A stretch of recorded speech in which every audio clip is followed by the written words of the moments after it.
Hadirin kaum muslimin wal muslimat jemaah rahimakumullah. Dina bulan Rajab ngandung seueur pisan sejarah pikeun urang sadaya lanyempaneun urang sadaya pikirankeun urang sadaya anu tiasa dicandak hikmahna ku urang masing-masing tina naon ieu bulan Rajab anu kajadian. Sabab bulan Rajab teh salah sahiji bulan anu dimuliakeun ku Gusti Allah di antarana sekian seueur bulan anu paling dimuliakeun selain daripada bulan Ramadan nyaeta 4 bulan. Salah sahiji tina 4 bulan tersebut anu 3 ngahiji anu hiji mamisah. Mana 3 bulan anu ngahiji anu kasebutkeun kana bulan haram? Hiji Dzulqa'dah, 2 Dzulhijjah, 3 Muharram. Eta mah babarengan satiluna kecuali bulan Rajab anu misah terjadi dina bulan ka-7. Dina bulan ka-7 terjadilah ieu Isra jeung Mi'rajna Kangjeng Rasulullah sallallahu alaihi wasallam. Urang pretel hikmah naon aya kajadian naon deui anu terjadi dina bulan Rajab. Nah, dina minggu nu ayeuna urang sami-sami nyobi-nyobi ngabahas saalit dina masalah hikmah anu terjadi atau napi peristiwa anu terjadi dina bulan Rajab. Termasuk dina ieu bulan teh nyaeta wafatna paman Kangjeng Rasulullah hingga turuna wahyu. Wafatna istri tercinta daripada Rasulullah, termasuk wafatna paman tercinta daripada Rasulullah, termasuk lungsurna wahyu. Ieu terjadi dina bulan Rajab. Hadirin rahimakumullah. Aya sababaraha kajadian memang seueur pisan kajadian. Ngan di antara sekian seueur kajadian anu terjadi dina bulan Rajab naha eta terjadina dikala Rasul masih keneh jumeneng ataupun Rasul tos teu aya. Ieu seueur kejadian besar termasuk runtuhna khalifah, termasuk seepna generasi pemerintah anu disebut khalifah di zaman harita. Itu pun seepna atanapi dihapusna kekhalifahan kepemerintahan anu disebut khalifah dina bulan Rajab oge. Insyaallah mungkin urang saalit-saalit bahas ngame urang terang saalit kana sejarah. Di mana kirang langkungna aya 4 kajadian anu terjadi dina bulan Rajab. Anu terjadi dina bulan Rajab kirang langkung aya 4 kajadian anu ararageun sadayana dina bulan Rajab eta kajadian teh. Nah, kajadianana Rasul masih keneh jumeneng ataupun Rasul tos teu aya. Nomor kahiji anu terjadi dina bulan Rajab, turuna wahyu salat pertama kali itu terjadi dina bulan Rajab. Sakali deui anu pertama anu terjadi turuna wahyu daripada Allah Subhanahu wa taala, pertama kali turuna wahyu eta dina bulan Rajab. Peristiwana anu sok disebut Isra jeung Mi'raj. Dikala anu dilakukan ku Rasulullah sallallahu alaihi wasallam anu berlangsung nyaeta dina tanggal 27 bulan Rajab tahun ka-10 kenabianana Kangjeng Nabi sallallahu alaihi wasallam, tepatna samemeh anjeunna hijrah ka Madinah. Sakali deui terjadina peristiwa Mi'raj Isra jeung Mi'raj ieu dina tahun ka-10 kanabianana Kangjeng Rasul nyaeta dina tanggal 27 Rajab samemeh Kangjeng Rasul hijrah ti Mekah ka Madinah. Isra Mi'raj terjadi lamun dina tahun Masehi, nah eta terjadi dina tahun 620 hiji Masehi. Sakali deui ieu Isra Mi'raj terjadi dina tahun 620 hiji Masehi atanapi tahun ka-10 atanapi ka-11 tina kanabianana Kangjeng Nabi sallallahu alaihi wasallam. Ulama nyebatkeun tanggalna nyaeta tanggal 27 Rajab, malemna malam Jumat. Sakali deui tanggalna tanggal 27 cek ulama kajadianana malam Jumat. Lamun dina maulud mah terjadi dina malam Senin, maka Isra Mi'raj mah terjadina tanggal 27 tahun ka-10 kenabianana Kangjeng Nabi, malemna malam Jumat bertepatan dina tahun 620 hiji Masehi. Ieu sejarah anu tercatat. Isra Mi'raj oge ngarupikeun perjalanan Rasulullah sallallahu alaihi wasallam ti Masjidil Haram dugi na ka Masjidil Aqsa hingga naik ka Sidratil Muntaha. Di mana Sidratil Muntaha? Di atasnya eta di luhur di langit ka-7 anu teu aya tempat pangluhur-luhurna selain daripada Sidratil Muntaha. dina waktos peristiwa ialah Allah Subhanahu wa taala marentahkeun salat 5 waktu ka Kangjeng Rasul sakumaha anu aya dina hadis. Kumaha dina hadisna? Hiya khamsun wa hiya khamsuna la yubaddalul qawlu ladaya qala ya Rasulullah sallallahu alaihi wasallam faraja'tu ila Musa faqala raji' rabbaka faqultu istahyaitu min rabbi. Nah hadis ieu nunjukkeun 5 waktu setara sareng 50 waktu. 5 waktu salat nu dilakukan ku urang eta setara tina 50 waktu anu diparentahkeun pertama ku Gusti Allah Subhanahu wa taala. Anu moal berubah deui tina 5 waktu ieu dikurangan. Tadina kan 50 waktu ku Allah diparentah salat. Dongkap deui ka Nabi Musa, unjukan deui Muhammad moal kuateun umat anjeun mah anjeun nu bakal kuat ge salat 50 waktu sementara umat anjeun moal dikurangan sehingga akhirnya marentahkeun salat 5 waktu. Nah setelah eta pendak di sareng Nabi Musa, saur Nabi Musa, wahai Muhammad anjeun kudu balik deui ka Allah sabab umat anjeun moal kuateun diwalar ku Rasulullah kaula isin kudu uih deui ka Gusti Allah. Ieu Allah geus mere karinganan sanajan salat dengan 5 kali tetapi setara sareng 50 kali salat anu diparentahkeun ku Gusti Allah. Nya lamun bade ngemut mah urang sadaya boro-boro 50 waktu teh, boro-boro 50 waktu, 5 waktu oge urang geus loba katinggaleun. Komo 50 waktu. Nu 5 waktu oge urang mah salatna sesa. Sesa urang mah. Anu karyawan sisa ku padamelanana. Anu jualan salatna sesa jualanana. Anu bisnis salat sesa bisnisna, anu gaduh anak salat teh sesa ngurusan anakna, nu sok ka kebon sesa ti kebon, nu sok ka sawah sesa ti sawah. Sesa cacakan urang 5 waktu ge sakieu pakejeutna komo lamun 50 waktuna ngan tetapi sanajan urangan 5 kali sapoe sapeuting alhamdulillah urang sadaya tiasa ngalaksanakeunana sanajan bari sesa-sesa oge. Nu kadua kejadian dina bulan Rajab aya nu disebut perang Tabuk.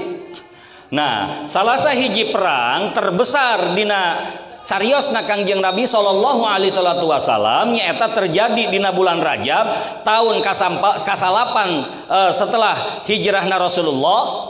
Tadi kan tahun ke-10 kenabian Rasulullah. Ieu mah tahun ke-8 setelah hijrahna Rasulullah sallallahu alaihi wasallam nembe kembali deui ka Madinah dina tanggal 20 genep Rajab saberesna perang anu terjadi sekitar sabulan lamina. Ieu terjadi dina bulan Rajab. Perang ieu berbeda sareng peristiwa-peristiwa anu pernah terjadi samemehna ka Kangjeng Rasulullah. Sabab Rasulullah sallallahu alaihi wasallam ngajelaskeun ngadohirkeun kana ieu perang kana seluruh rencana perang dijelaskeun ku Rasulullah kana rencana perang teh.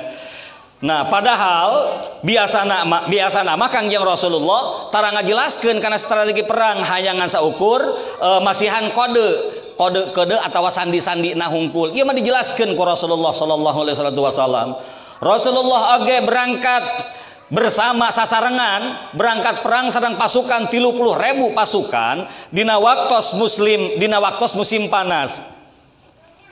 Dina waktos musim panas Rasulullah berangkat perang sasarengan sareng 30.000 prajurit pasukan perang dina wanci musim panas. Sehingga karasana eta perang teh sangat sulit pikeun kaum muslim, pikeun ka pasukan muslim. Sabab berbeda tina tahun-tahun anu samemehna, ieu mah perang dina nu Rajab nu ieu mah dina terjadina nyaeta dina waktu musim panas. Pasukan ieu kemudian disebut sareng pasukan Jaisul Usrah akibat kasulitan tersebut. Disebatna ieu pasukan Jaisul Usrah. Dina perang Tabuk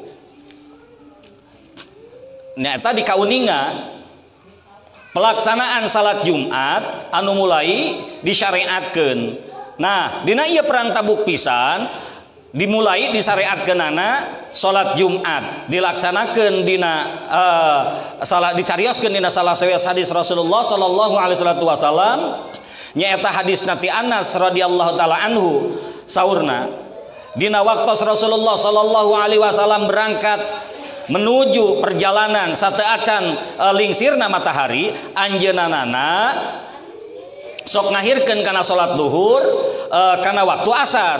Salajengna anjeunana sok liren pikeun ngajama salat anu kaduana sareng di mana-mana matahari tos makin lengser ka parih kulon, sateuacan anjeunna berangkat maka anjeunana salat duhur anu paling dipayunkeun. Saterasna naik kana kendaraan. Ieu hadis riwayat Imam Bukhari. Syariatna diturunkeun salat Jumat oge dina bulan Rajab. Nu katilu aya nu disebut pembalasan Baitul Maqdis. Ieu mah terjadina setelah Rasulullah wafat. Nah, sesuai ajaran Islam, Allah Subhanahu wa taala marentahkeun kanggo menghindari pertempuran darah kecuali atas nami Allah. Atanapi kecuali karena Allah, atanapi umat Islam diserang di payunan, maka dina bulan Rajab bakal terjadi peperangan.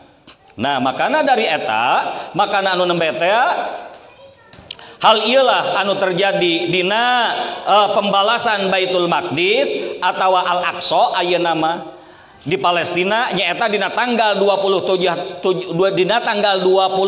Rajab tahun 580 Hijriah atanapi bertepatan dina tanggal 2 Oktober tahun 1187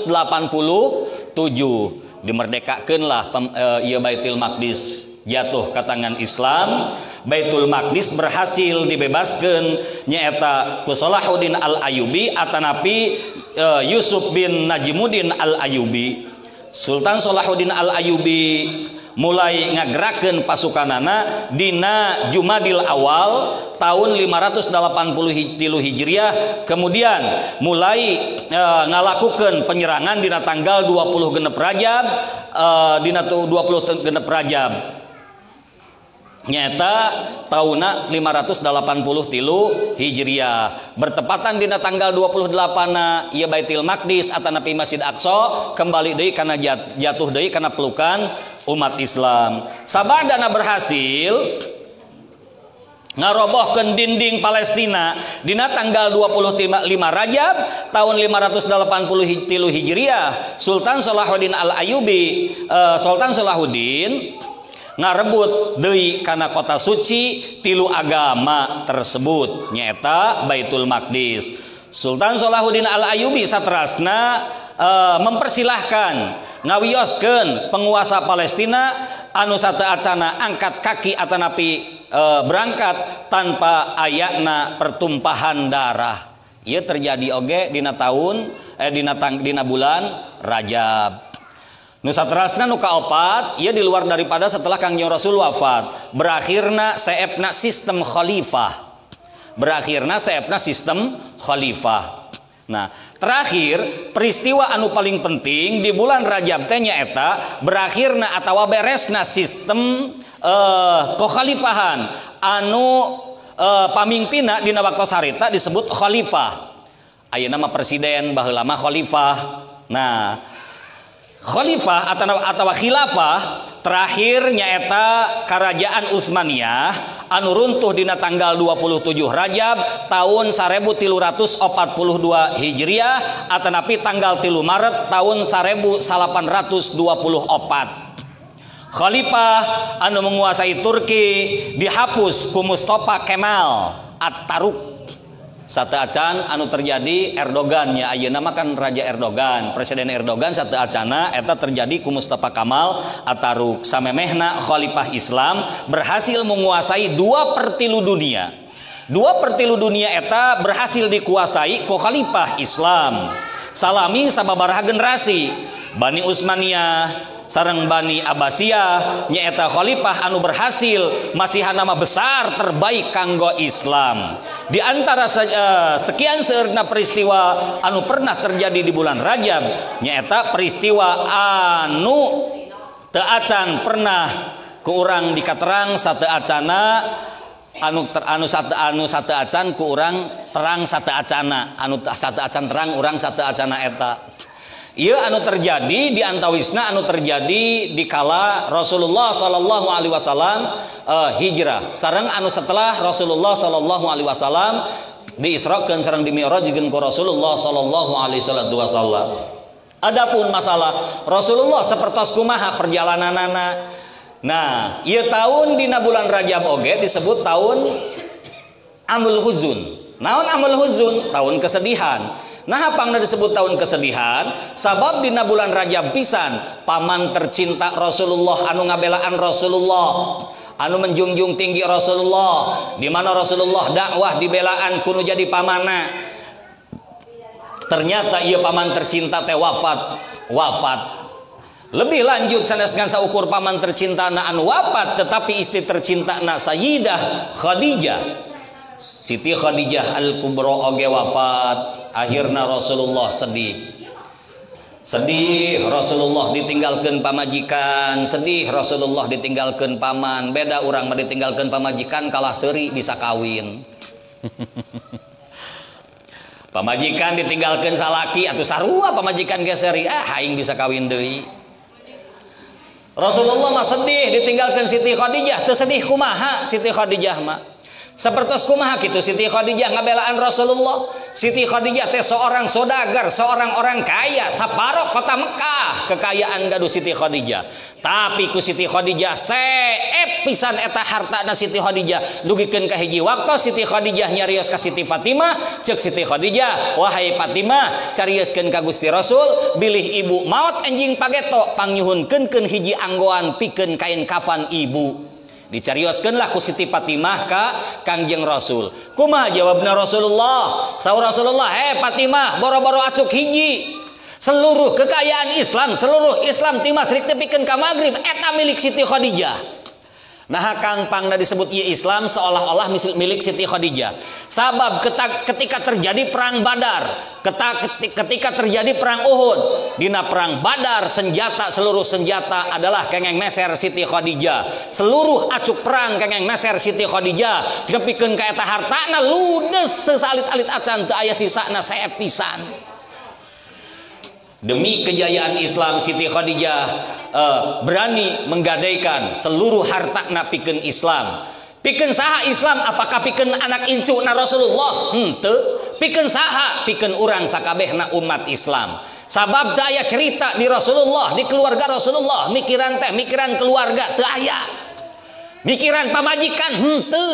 Mikiran anak henteu. Saha nu dipikiran? Nu dipikiran teh umat jeung umat. Ngameh umat salamet, ngameh agama nepi, ngameh syariat nepi, ngameh khauf nepi, ngameh akhlak nepi, akhlakul karimah nepi, roja nepi, adab nepi. Ieulah perjuangan teh sampai ka kitu. Urang rek iuran muludan rek iuran rajaban we pasini heula. Mikir dua kali. Siti Khadijah mah teu berpikir dua kali teh na teh henteu. Seluruh hartana seep pikeun Islam. Nepikeun tadi teh bade hiji waktu nyarios ka Siti Fatimah nyarios ka Kangjeng Rasul, nyuhunkeun acuk hiji bilih Siti Khadijah wafat pikeun kain kafana. Padahal ceuk Kangjeng Rasul seolah-olah ieu Islam seluruhna milik Siti Khadijah. Pangna disebut Islam milik Siti Khadijah sabab seluruh peperangan, biaya perang, timimitina naonna itu sakabehna ngagunakeun harta Siti Khadijah nepikeun ka seep. Abdi perang ditaros Kang gaduh anak gaduh istri sabar hiji istrina Kang hiji nah teu dua teu diijinan nyandungna anak sabar hiji 3 ieu perang kira-kira sabulan maka dicukup kebutuhan anu dirompok dicukupi ku Siti Khadijah sabulaneun karena perang bakal menghabiskan waktu sabulan. Mangkaning sekali berangkatna perang puluhan ribu dijamin ku Siti Khadijah mah. Nah ketika Siti Khadijah teu pernah berpikir demi urang umat Rasulullah, apakah orang kudu berpikir demi agama? Orang mah mikir-mikir demi agama. Orang mah mikir-mikir demi agama. Kunaon anak teu dipasantrenkeun teu boga bekal, berarti teu mikiran agama. Kunaon ieu sapertos kieu kaayaanana masjid ataupun musala kudu iuran bae, urang mah inisiatif pribadina. Sabab urang mah nu dipikiran lain keur agama, tapi nu dipikiran teh bisi isuk jeung pageto teu dahar. Eta Di saat Siti Khadijah di saat Rasulullah nafasna pikeun umat, jiwana pikeun umat, ragana pikeun umat, pikiran pikeun umat, waktu pikeun umat, seluruh harta pikeun umat, bahkan jiwa jeung ragana, nyawa jaminanana pikeun umat. Munasabah Siti Khadijah wafat, Kangjeng Rasul sedih. Kangjeng Rasul teh sedih. Masya Allah, padahal orang gaduh harta dianggo memperjuangkan agama demi Allah eta harta moal saeb. Ummul mukminin panbah pemimpina istri solehah teh Siti Khadijah. Masya Allah, tabarakallah. Kumaha sareng pamana Kangjeng Rasul pangna ditinggalkeun mamang, ditinggalkeun paman sedih, urang mah ditinggalkeun paman atoh.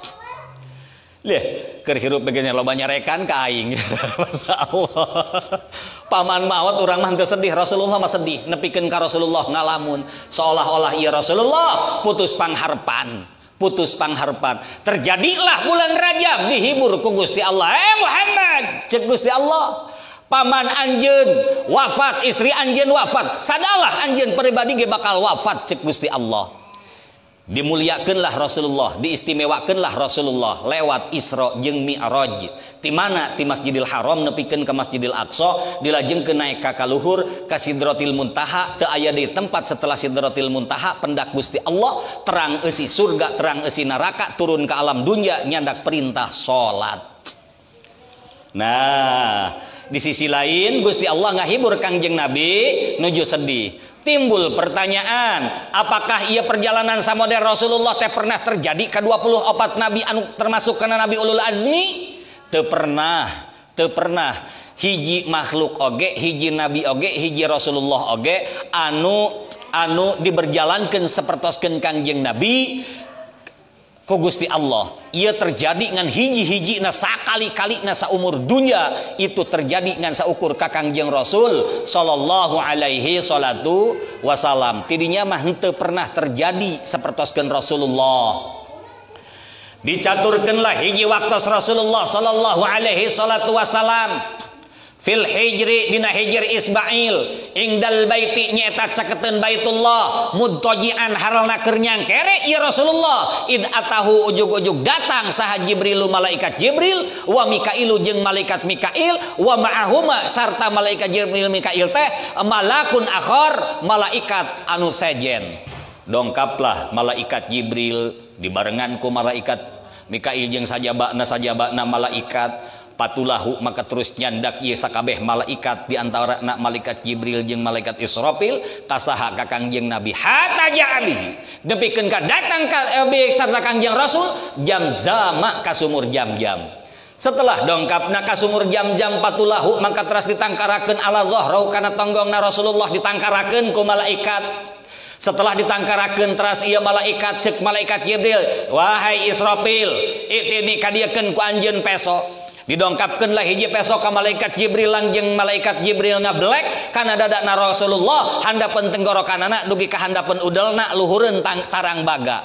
Dibleklah eta maka saterasna diblek dibersihan hati Rasulullah. Manahna Rasulullah dibersihan, maksudna dibersihan di dieu lain dibersihan karena hatena Rasulullah kotor. Sabab moal aya makhluk nu paling suci adalah Rasulullah. Mana ciri suci na ciri bersihna Rasulullah? Hiji waktos Rasulullah kahampangan, kahampangan, diwadahan eta kahampangan. Cai kahampangan Rasulullah di wadahan. Tiba-tiba disimpen di hiji tempat aya ibu-ibu nu lewat. Eta ibu-ibu kahausan. Setelah kehausan dicandak eta cai dileueut ku eta ibu-ibu. Dileueut cai kahampangan dan dugi ka seep. Kapendak ku Rasulullah. Marah Rasulullah. Eta cenah cai kahampangan abdi cek Rasulullah. Kumaha jawab cek eta ibu-ibu? Punten ya Rasulullah, kami anu ngageueut kana ieu cai sakedik pun teu ngarasakeun bauna kahampangan, samalah lebih seger ketimbang cai-cai anu dileueut ku abdi sateu acan ngaleueut cai ieu. Itu kahampangan Rasulullah. Ari ompol teh neti innalillahi wa inna ilaihi. Urang mah ompol urang masyaallah nya bau pusing. Lamun ujung amam jengkol maka ompolna bau jengkol. Mampu teuy ompolna bau peuteui sesuai anu di imamna. Tapi Rasulullah mah cai kahampanganana wae ge karaos seger kaleueut dileueut, kaleueut sanesna aja dileueut kaleueut. Lebih lanjut termasuk darahna Rasulullah suci. Mana ciri darahna Rasulullah suci? Hiji waktu Rasulullah dihizama, dibekam, maka darah bekamna ditampung di wadahan, ditampung di wadahan, ditampung di wadahan, maka saberesna eta saur Kangjeng Rasulullah, he sahabat pikeun ieu darah, tapi di tempat anu ulah apal hiji jalma ge nu apaleun.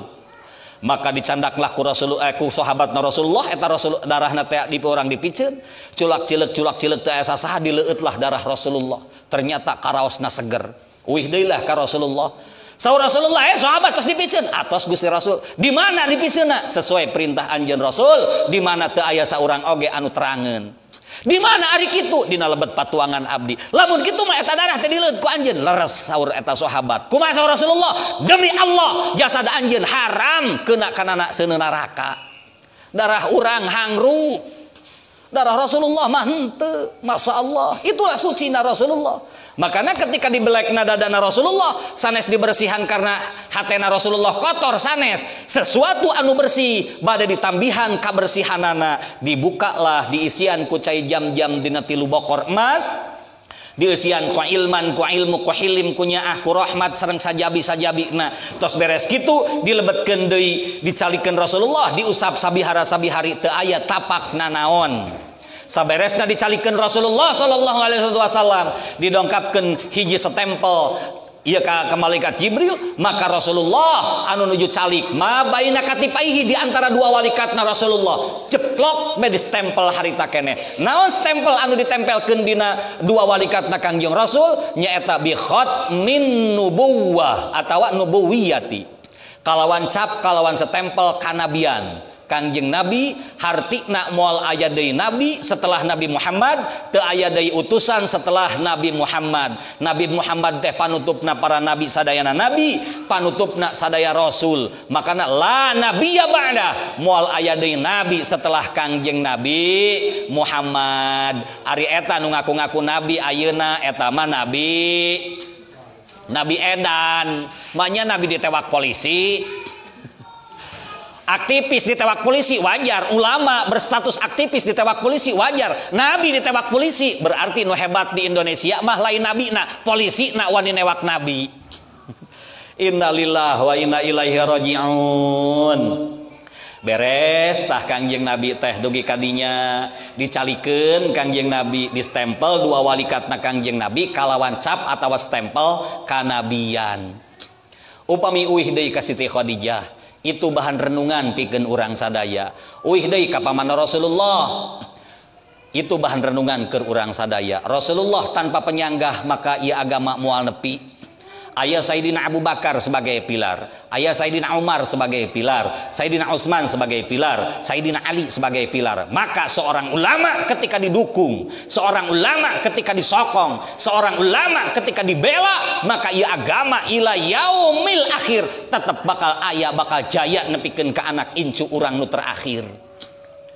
Rek maju kumaha atuh urang mah boro-boro warga nak boro-boro umat nak ajenganana we ge teresep ka ajengan ustadna we ge sok kahewaan ka ustad deui melengak abdi mah melengak kadang-kadang eta ilmuna Allah batan di ilmu abuya we ge nu abuya masih nyaah ka abuya nu lain. Iya masyaallah kadang-kadang kita boga hiji sombongna naudzubillah summa naudzubillahi min dzalik kadang-kadang mah teu boga kitab hiji acan hasil ngapalkeun. Innalillah Allah batan ti ilmu abuya Allah batan ti nabi, Allah batan ti wali. Mana cirina? Musola ditinggalkeun demi pribadina. Masjid ditinggalkeun demi pribadina. Majelis taklim ditinggalkeun demi pribadina. Tah eta teh ciri bakal hancurna agama. Detik-detik hancurna agama ketika nu disebut ustad, kiai ajengan ngajauhan masjid, ngajauhan majelis taklim. Kang meureun lamun anu mah nu ngajina bakal daek eta mah kieu jawabanana. Kunaon Kang? Ieu di urang loba ustad tapi tara daek ngaji. Jawabanana hiji karena sombong, nu kadua karena embung disebutkeun jamaah batur. Embung jadi jamaah batur. Disebut jadi jamaah batur embung, nyieun jamaah teu daek. Di mana majuna agama? Hayo. Di mana majuna agama? Moal maju teh. Mual maju eta agama, barik tak bakal hancur. Sebagaimana anu dilakukan ku Rasulullah, aya sokongan ti keluarga, didukung ke keluarga, didukung ku sahabat, didukung ku pilar-pilarna Rasulullah, didukung ku jais-jaisnya Rasulullah, ku tentara-tentara Rasulullah. Akhirna agama dugi kasarangali, syariat dugi kasarangali, khauf dugi kasarangali, ilmu dugi kasarangali, tasawuf dugi kasarangali, iman dugi, Islam dugi, syariat dugi, sadayana dugi. Itu berkat wasilah perjuangan Kangjeng Rasul. Nah hapangna dugi ka kitu karena tadi seueur pendukungna. Nah ayeuna mah urang sepakat sadayana ulah mikiran batur nu embung, urang bae nu kersa. Mikiran umbung pada kalah pasea dicaritakeun majarkeun teh gibah, lain gibah dina agama mah lamun batur berbuat maksiat urang jempe maka urang nu dosa. Saminimal mungkin lamun batur maksiat diomongkeun ku urang bukti daripada ingkar hate urang ka eta maksiatna, ka eta ninggalkeun musolana, ninggalkeun majelis taklimna, ninggalkeun masjidna, maka urang terbebas daripada dosa. Batur cenah teu salat, teu ngaji jempe we, berarti urang ngadukung. Cenah Kang dan rewel malain Allah ustad cenah jeung ajengan terewel kumaha Allah anu didugikeun ku kiai, anu didugikeun ku ulama adalah ayat Allah. Moal mungkin Allah ngomong ka si eta, moal boro-boro ka eta. Nabi Musa alaihi salatu wasalam ketika ngadangu Allah itu hanya suara tanpa ayana bukti, terbukti Nabi Musa teu kuat. Rasulullah pendak sareng Nurullah. Ternyata Rasulullah teu kuat komo jeung nu tara salat meureun jeung nu suci deui bege sapertos kitu. Itulah nu terjadi. Minggu payun, malam Ahad payun urang ngabahas burok. Burok teh aya naon ngandung hikmah nu seueur teh kanggo kehidupan urang sehari-hari. Ngan sateu acan ngabahas kana burok urang ulas nu nembe diantawisna. Teteh bakal ngajadikeun salamet dina agama, salamet dunyana, salamet akhiratna lamun nu dipikiran geus lain keluarga. Salila urang masih keneh nu dipikiran keluarga, maka agama nu aya dina diri urang, nu aya di keluarga urang pasti hancurna. Nah Kang pasti hancurna. Agama mah rek maju rek hentelos teh nu penting mah aing mah bisa dahar we, bisa make baju bagus. Innalillahi wa inna ilaihi rajiun. Tapi jalma nu ngabelaan agama, baju bagus pasti kabeuli, dahar pasti kabeuli, tapi agama tetap jaya. Tapi jalma anu memohon kana agama na pasti hancur, kehidupan pasti manehna anu hiji waktu pasti hancur deui. Makana ieu nu terjadi ieu. Urang bade penutupan pangaosan insyaallah minggu kedua tanggal 19 malam 20 Maret bertepatan sareng tanggal 16 malam 17 Sya'ban.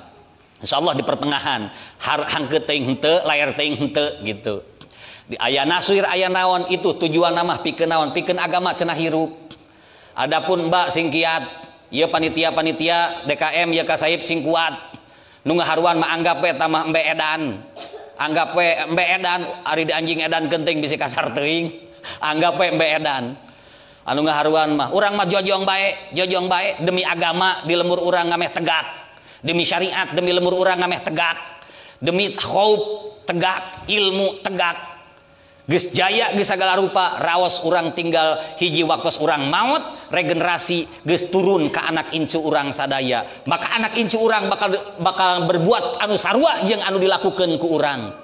Anu gaduh ilmu hayu urang berjuang liwat ilmu, teu gaduh ilmu gaduh tanaga berjuang lewat tanaga, teu gaduh tanaga ku pola pikir, teu bisa mikir oge ku doa, teu bisa ngadoa oge geura paeh wae. Berarti geus teu mampu naon tinggal paeh meureun. Anu maot dipiwarang berpikir teu mampu nu maot mah. Dipiwarang ku tanaga teu mampu dan nami nagi jalmi maot. Lamun geus teu ngadoa-doakeun acan ka kiai ka ajengan, ka mujahid jeung mujahidah, maka eta sarua jeung jalma paeh. Gitu. Sok urang buktoskeun taun ayeuna sareng tahun-tahun anu bakal dongkap. Sareng tahun-tahun nu bakal dongkap kan tenan panutupan pangaos engkeun bulan Ruah mah hiji pangaosan malam Minggu ayeuna, pangaosan malam Jumat aya 2 ibu-ibu bapak-bapak, nu katilu pangaosan dinten Rebo Quran dihijikeun malam Minggu na urang. Adapun masalah naswir kin tinggal ngatur waktosna. naon mana eusina urang dikir, urang manakib, urang sadaya ngamehau proja jeung sajabana tegak di kalangan urang sadaya. Hadirin jamaah kaum muslimin wal muslimat rahimakumullah, eta nembe teh lalakon Kangjeng Nabi nembe dugikeun ka distempel kalawan cap kanabian. Insyaallah malam Ahad payun mah karena aya dua malam minggu keneh kan sampai ke akhir urang ngabahas malam Ahad payun mah didongkapkeunlah Kangjeng Rasul seekor buruk daripada surga anu di mana eta warna buruk teh buluna putih seputih-putihna kasaperoskeun salju saking ku bersih-bersihna anu jangkung anu leutik henteu gede henteu sahandapeun kuda saluhureun bigol nyaeta nu disebut buruk. Di mana buruk teh anu lamun naik kana kaluhur gunung maka suku tunggangna manjangan jeung di mana turun tina luhur gunung maka suku hareupna anu manjangan. Rek naik rek turun tonggong buruk marata cek sahabat lamun mah eta endog ditendeun dina luhur buruk laju bulok naik atawa turun ka luhur gunung maka eta endog moal murag saking ku rata-ratana.